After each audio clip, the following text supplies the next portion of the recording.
ನಮಸ್ಕಾರ ಕೆ ಫೆಲ ಹೇಗಿದ್ದೀರಾ? ಎಲ್ಲರೂ ಆರಾಮಾಗಿದ್ದೀರಾ ಅಂತ ಅನ್ಕೋತೀನಿ. ಚಿಕ್ಕಮಂಗ್ಳೂರಲ್ಲಿ ನಂದು ಡ್ರೋನು ಪಾಳಾಗಿದ್ದು ನಿಮಗೆಲ್ಲ ಗೊತ್ತು. ಬಟ್ ಆವತ್ತು ದಿನ ನನಗೆ ಸಿಕ್ಕಾಪಟ್ಟೆ ಬೇಜಾರಾಯಿತು, ಜೊತೆಗೆ ಒಂದು ಧೈರ್ಯನೂ ಕೂಡ ನನಗೆ. ಯಾಕೆ ಅಂತಂದರೆ ನಾನು ಈ ಡ್ರೋನನ್ನು ತರಿಸಿದ್ದು ಎಪಿಕ್ ರೈಡರ್ ಕಡೆಯಿಂದ, ಅಂದರೆ ನನ್ನ ಫ್ರೆಂಡು ವಿನಯ್ ಕಡೆಯಿಂದನೇ ತರಿಸಿದ್ದು, ಮಲೇಷಿಯಾದಿಂದ. ಸೊ ಆಗಲೇ ಇವನಿಗೆ ಸಿಕ್ಕಾಪಟ್ಟೆ ಡ್ರೋನ್ದೆಲ್ಲ ಐಡಿಯಾ ಇತ್ತು, ಹೆಂಗಾದ್ರೂ ಮಾಡಿ ರೆಡಿ ಮಾಡೇ ಮಾಡ್ತೀಯಾ ಅಂತ ನನಗೆ ಕಾನ್ಫಿಡೆಂಟ್ ಇತ್ತು. ಬಟ್ ನನಗೇನು ಫೀಲ್ ಆಯಿತು ಅಂತಂದರೆ, ನೋಡಿ ಇದು ಸ್ಟ್ರಕ್ ಆಗಿದೆಯಲ್ಲ, ಈ ಸ್ಟ್ರಕ್ ಆಗಿರೋದಕ್ಕೆ ಏನಾದರೂ ಜಾಸ್ತಿ ದುಡ್ಡು ಖರ್ಚಾಗ್ಬೋದೇನೋ ಅನ್ನೋದೊಂದು ಭಯ ನನಗೆ ಕಾಡ್ತಾ ಇತ್ತು. ಈಗ ಪ್ರಾಬ್ಲಮ್ ಇರೋದು ಈ ಆರ್ಮ್ ಇಲ್ಲಿ ಟಚ್ ಆಗಿದೆ, ಸ್ಕ್ರಾಚ್ ಆಗಿದೆಯಲ್ಲ, ಹೌದು, ಇದು ಸ್ವಲ್ಪ ಹಾರ್ಡ್ ಆಗಿದೆ. ಈ YZ ಆರ್ಮ್ ಇವಾಗ ಸ್ವಲ್ಪ ಪ್ರಾಬ್ಲಮ್ ಇದೆ. ಅದ್ರಲ್ಲಿ ಒಂದ್ ಆರ್ಮ್ ರೆಡಿ ಆಗುತ್ತೆ, ಈ ವೈ ಇದೆಯಲ್ಲ ಮಿಡಿಲ್ ಟೈಟ್ ಐತೆ, ಪ್ಲಸ್ ಡ್ರೋನ್ ಹೀಟ್ ಆಗ್ತೈತೆ. ಹೌದು, ಇಲ್ಲಿ ಸ್ವಲ್ಪ ಚೆಕ್ ಮಾಡ್ಬೇಕು ಇವಾಗ. ಇದು ಇದೆಯಲ್ಲ, ಇದು ಆಕ್ಚುಲಿ ಫ್ರಂಟಿಗೆ ಬರಬೇಕು, ಬಂದೈತೆ. ಹೌದು, ಇದು ಲಾಸ್ಟ್ ಎಂಡ್ ಆಗೈತೆ, ಈ ಕಡೆನೂ ಎಂಡ್ ಆಗೈತೆ. ಇಲ್ಲಿ ಬೇರಿಂಗು ಇದಾಗಿದೆ, ಹೆಂಗಾಗೈತೆ ಇದು ಹಿಂಗೆ ಬಿದ್ದಿದೆಯಲ್ಲ, ಹಿಂಗೆ ಬಿದ್ದಿದ ತಕ್ಷಣ ಆಗಿದೆ. ಈ ಮೈನ್ ಫ್ರಂಟ್ ಇರೋದು ಬ್ಯಾಕಲ್ಲಿ ತಿರ್ಕೊಂಬಿಟ್ಟೈತೆ. ಕನೆಕ್ಟ್ ಮಾಡ್ಬಿಟ್ಟು ಒಂದ್ಸಲ ಕ್ಯಾಲಿಬ್ರೇಟ್ಗಲ್ಲ, ಅದೇ ಹೇಳ್ತಿಲ್ವಾ, ಇದೆ ಇದು ಫ್ರೀ ಆಗಬೇಕು. ಇಲ್ಲ ನನಗೆ ಇಲ್ಲ, ಈಗ ಆನ್ ಮಾಡ್ತೀನಿ. ಕಷ್ಟಪಡ್ತಾ ಇದೆ, ಗೊತ್ತಾಗ್ತಿದ್ಯಾ? ನಾವೇ ಒಂಚೂರು ಹಿಂಗೆ ತಿರ್ಗಿಸ್ಬಿಟ್ರೆ ಹೊಡೆದಾಗ್ಬಿಡುತ್ತೆ ಪಕ್ಕ. ನನ್ ಈಗ ನನ್ನ ಅನಿಸಿಕೆ ಏನ್ ಗೊತ್ತಾ, ನೋಡೋ, ಈಗ ನಂದು ಈ ಕೈ ಹಿಂಗ ಐತೆ ಕರೆಕ್ಟ್ ತಾನೆ, ಹಿಂಗಿರೋ ಕೈ ಹಿಂಗ್ ಮುರಿದೋಗಿದೆ. ಮುರ್ದಿಲ್ಲ ಅದು, ಅಂದ್ರೆ ದಿಕ್ಕು ಬದಲಾಯಿಸ್ಕೊಂಡಿದೆ ಆಯ್ತಾ.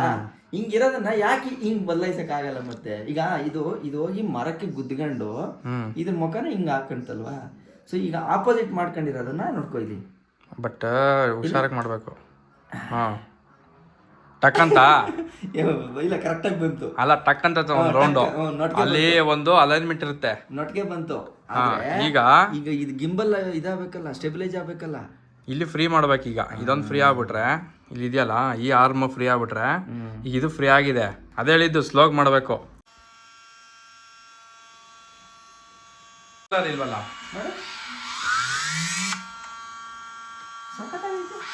ಪ್ರೊಪಲ್ ಹಾಕ್ರೆ ಇದಾಗುತ್ತೆ, ವಿತೌಟ್ ಪ್ರೊಪಲ್ ಆರುತ್ತೆ. ಅಪ್ ಮಾಡ್ತಾ ಇದ್ದೀನಲ್ಲ, ಆಯ್ತಿಲ್ಲ. ಮುಟ್ಬೋದಾ ಇಲ್ಲಿ? ಏನಾಗಲ್ಲ, ಸ್ಪೀಡ್ ಮಾಡು.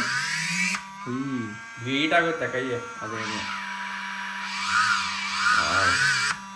ಏನಾಗಿರ್ಬೋದು ಅಂತ. ಇಲ್ಲಿ ಇವಾಗ ಸೌಂಡ್ ಬರಬಾರ್ದು, ಕರೆಕ್ಟಾ?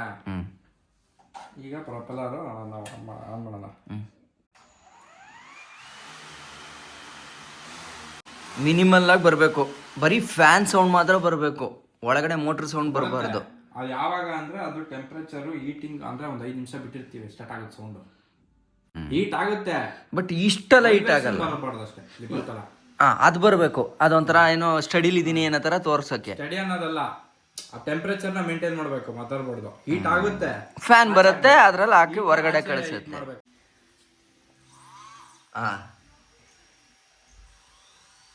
ನೋಡಿ, ಅನಾರೋಗ್ಯ ಇದು. ಬಟ್ ಗಿಂಬಲ್ ಎಲ್ಲ ಕರೆಕ್ಟಾಗಿ ವರ್ಕ್ ಆಗ್ತಿದೆ. ಶುರು ಆಯ್ತು. ಇಲ್ಲ, ಗಿಂಬಲ್ ಕರೆಕ್ಟಾಗಿ ತಗೊಂಡಿಲ್ಲ ಪುನಃ. ಅದನ್ನೇ ಅದು ಎಲ್ಲ ರೀಅಲೈನ್ಮೆಂಟ್ ಮಾಡ್ಬೇಕು. ಈಗ ನೋಡಿ, ಈಗ ಹೊಡೆದ್ರೆ ಸ್ಟ್ರೈಟ್ ಆಯ್ತದೆ, ಸ್ಟ್ರೈಟ್ ಆಯ್ತು. ಈಗ ಅದನ್ನ ರೆಡಿ ಮಾಡ್ಬೋದು ಎಕ್ಸ್ಪರ್ಟ್ ಇರೋರು. ಬೇರೆಯವರಾದ್ರೆ ಟೋಕನ್ ಹಾಕ್ಬಿಡ್ತಾರೆ, ಫುಲ್ ಸೆಟ್ಟೇ ಹಾಕ್ಬೇಕು ಅಂತ. ಈಗ ಈ ಫ್ಲೈಮೋರ್ ಕಾಂಬೋ, ಈಗ ನಾನು ಇದೆಲ್ಲ ಕಿತ್ತಾಕ್ಬಿಟ್ಟೆ ಅಲ್ವಾ, ಇವೆಲ್ಲ ಕಿತ್ತಾಕ್ದೆ. ಈಗ ನಾನು ಫ್ಲೈಮೋರ್ ಕಾಂಬೋ ಇಂದ ಇದ್ರೆ ಅಡ್ವಾಂಟೇಜ್ ಏನು? ಹೌದು, ಇಲ್ಲ ಐತಿ. ಫ್ಲೈಮೋರ್ ಕಾಂಬೋದಲ್ಲಿ ಎಕ್ಸ್ಟ್ರಾ ರೆಕ್ಕೆಗಳು ಕೊಡ್ತಾನೆ, ಅಕ್ಸೆಸರೀಸ್ ಬಾಕ್ಸು. ನೋಡಿ, ಇವೆಲ್ಲ ಮ್ಯಾನುವಲ್ಗಳು. ಓ, ಇದು ಎಕ್ಸ್ಟ್ರಾ ಕೊಡ್ತಾನಾ? ನಾಬ್ಗಳು ಸೂಪರು. ಏನು ತಗೊಂಡಿಲ್ಲ ನಾವು, ಬರೀ 4 ರೆಕ್ಕೆದು ಏನು ತಗೊಂಡು, ಆ ಕವರನ್ನು ಕೂಡ ಇಲ್ಲೇ ಇಟ್ಟಿದ್ದೀನಿ. ಸೇಫೆಸ್ಟ್. ಫಿಲ್ಟರ್ ಅಂತೂ ಓಪನ್ ಆಗಿಲ್ಲ, ND ಫಿಲ್ಟರ್ ಯೂಸೇ ಮಾಡಿಲ್ಲ. ಜಾಸ್ತಿ ಇದಾವ, 10 ಬರುತ್ತೆ. ಈಗ ಏನ್ ಗೊತ್ತಾ, ಇಲ್ಲಿ ಇದೆಯಲ್ಲ ನೋಡಿದು ಬೆಂಡ್ ಆಗ್ಬಿಡೈತೆ. ಹೈ ಆಲ್ಟಿಟ್ಯೂಡ್ ಹಿಂಗೆ ಹೋಗ್ತಾ ಇದ್ದಂಗೆ ಗಾಳಿ ಏನಾದ್ರು ಜಾಸ್ತಿ ಆಯ್ತು ಅಂದ್ರೆ, ಇದು ಇದೆಯಲ್ಲ, ಇದು ಆಕ್ಷನ್ ಆಗ್ತಾ ಇರತ್ತೆ ಹಿಂಗೆ ಇದಕ್ಕೆ ಗಾಳಿಗೆ. ಅವಾಗ ಬ್ಲೇಡ್ ಎಲ್ಲ ನಮ್ಗೆ ನೀಟಾಗಿ ಪ್ರಾಪರ್ ಆಗಿ ತಿರುಗ್ಬಿಟ್ಟು ಬ್ಯಾಲೆನ್ಸ್ ಮಾಡಬೇಕು. ಇದೇ ಬೆಂಡ್ ಆಯ್ತು ಅಂದ್ರೆ ಡಬಕ್ ಅಂತ ಎತ್ಕೊಂಡು ಹಿಂಗ್ ಫೋಲ್ಡ್ ಆಗ್ಬಿಡುತ್ತೆ, ಡ್ರೋನೇ ಶಾರ್ಪ್ ಇರಬೇಕದು ಆಕ್ಚುಲಿ. ನೋಡಿ, ಇದು ವಿನಯ್ದು ಡ್ರೋನು. ಯಾವ್ದು ವಿನಿ ಇದು? A3S. ಇದು ಡ್ಯುಯಲ್ ಲೆನ್ಸ್. ವಾವ್, ರೀಲು ಮಾಡ್ಕೋಬೋದು, ಮಾಮೂಲಿನೂ ಮಾಡ್ಕೋಬೋದು. ಏನು ಅಂತ ವೆಯ್ಟ್ ಅಂತ ಫೀಲ್ ಆಗಲ್ಲ, ತುಂಬಾ ವೆಯ್ಟ್ ಐತೆ. ಅದೇ ಈ ಥರ ಬ್ಯಾಟ್ರಿ ಕೊಟ್ಬಿಟ್ಟವನು ಈಗ ಚಾರ್ಜಿಂಗ್ಗೆ. ಇದಿನ್ನ ಈಸಿ ಅಲ್ಲ ಚಾರ್ಜ್ ಹಾಕಕ್ಕೆ, ಇದು ರಿಸ್ಕ್ ಸ್ಮಾರ್ಟ್ ಇಲ್ಲ. ಚಾರ್ಜರ್ ಈ ಥರನಾ? ಈ ಥರ ಐತಲ್ಲ, ಇದು 1.2 ಐತೆ. ಈಗ ನನಗೆ ಈ ಬ್ಯಾಟ್ರಿ ನನಗೆ ಬೇಕಲ್ವಾ, ಇವೆಲ್ಟ್ರದ್ದು ಇದಕ್ಕೆ ಟ್ರಾನ್ಸ್ಫರ್ ಮಾಡ್ಬೋದು ಚಾರ್ಜ್ನ. ಇದನ್ನು ಒಂದು ಬ್ಯಾಟ್ರಿ ರೆಡಿ ಮಾಡ್ಬಿಡುತ್ತೆ. ಇದು ಬಟನ್ ಪ್ರೆಸ್ ಮಾಡ್ಕೊಂಡ್ರೆ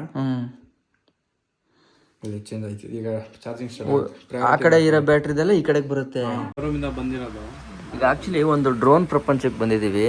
ಇಲ್ಲಿ ನೋಡಿ, ಬರೀ ಡ್ರೋನು ಎಲ್ಲಿ ನೋಡಿದ್ರು ಡ್ರೋನು.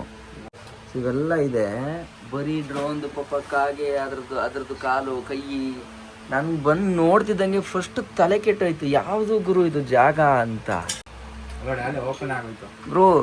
ಬ್ರೋ ನನ್ನ ಮಗು ಬ್ರೋ, ಅದು ನಿಧಾನಕ್ಕೆ ಮಾಡಿ ಬ್ರೋ, ಹಂಗೆ ನಿಮಿಷ ರೆಡಿ ಆಯ್ತದೆ. ಹೌದಾ? ಇಲ್ಲ ಬ್ರೋ, ನಾನು ಎಷ್ಟಾಗುತ್ತೋ ಅಷ್ಟು ಹೇಳ್ಕೊಂಡಿದ್ದೀನಿ. ಒಂಚೂರು ಹಾರ್ಡ್ಲಿ ಹೊಡೆದಿದ್ರು, ಅಡ್ಜಸ್ಟ್ ಮಾಡ್ಬೋದಾ? ನೋಡ್ತೀನಿ ಬ್ರೋ. ಪಾಪ ಒಳ್ಳೆ ಹಣ ಬಿದ್ದೈತಿ.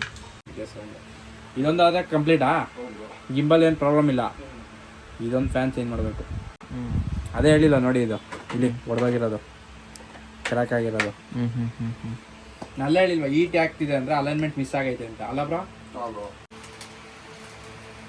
ನೋಡಿ ಹೆಂಗೆ ಇಮ್ಮಿಡಿಯೇಟ್ ಹಿಂಗಂದ್ರೆ ತಿರುಗಬೇಕು, ಬೇರಿಂಗ್ ಥರ. ಅಲ್ಲಿ ಸ್ಟ್ರಕ್ ಆಗೈತೆ, ಅದಕ್ಕೆ ಸೌಂಡ್ ಬರ್ತಿರೋದು.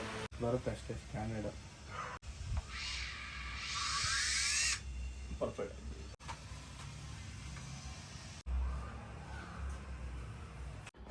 ಇದು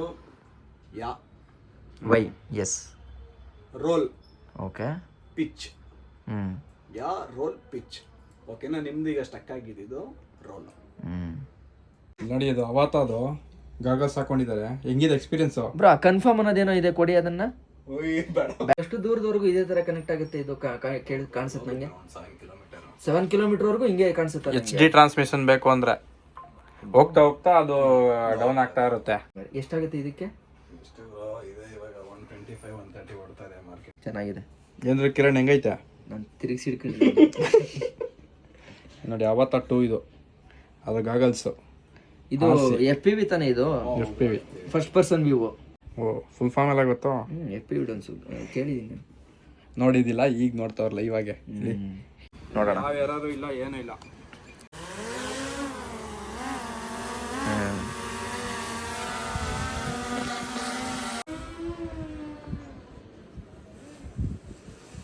ಫೈನಲಿ ನಮ್ಮ ಡ್ರೋನ್ ರೆಡಿ ಆಗಿದೆ. ಇನ್ನೊಂದಷ್ಟು ದಿನ ಲೇಟ್ ಆಗುತ್ತೆ ಅನ್ಕೊಂಡಿದ್ದೆ, ಇಷ್ಟು ಬೇಗ ಆರಿಸ್ತೀನಿ ಅಂತ ಅನ್ಕೊಂಡಿರಲಿಲ್ಲ. ಮತ್ತೆ ನಮ್ಮ ನೋಡಿ ಸ್ಮೈಲ್ ಹೋಗ್ತಾ ಇತ್ತು. Thank you Vinay.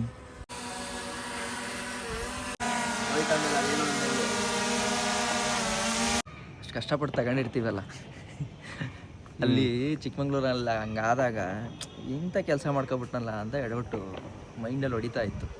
ಅಟ್ಲೀಸ್ಟ್ ಈಗ ಇಷ್ಟು ಬೇಗನೆ ರೆಡಿ ಮಾಡಿಸ್ತೇನೆ, ಅದೊಂದು ಖುಷಿ ಆಯ್ತಾ ಇದೆ. ರೆಡಿ ಆಗಿದೆ. ಎಸ್, ಸಡನ್ನಾಗಿ ಎಲ್ಲ ಒಂದು ಕಡೆ ಖುಷಿಯಾಗಿ ಹೋಗಿರೋ ಜಾಗದಲ್ಲಿ ನಾವು ಇಷ್ಟಪಟ್ಟಿರೋಂಥ ಇಂಥ ಬೆಲೆ ಬಾಳೋಂಥ ವಸ್ತುಗಳು. ಈಗ ಇವನ್ ಇದು ನೋಡಿ, ನನ್ನ ಕೆಲ್ಸಕ್ಕೆ ರಿಲೇಟೆಡ್ ಆಗಿರೋದು. ಸಡನ್ನಾಗಿ ಹಿಂಗೆ ಏನಾದ್ರು ಹೆಚ್ಚು ಕಮ್ಮಿ ಆದಾಗ ಮನ್ಸು ಇಲ್ಲಿ ನೋವಾಗುತ್ತೆ. ಆವತ್ತು ಚಿಕ್ಕಮಂಗ್ಳೂರಲ್ಲಿ ನಂಗೆ ಹಂಗೆ ಆಗಿತ್ತು.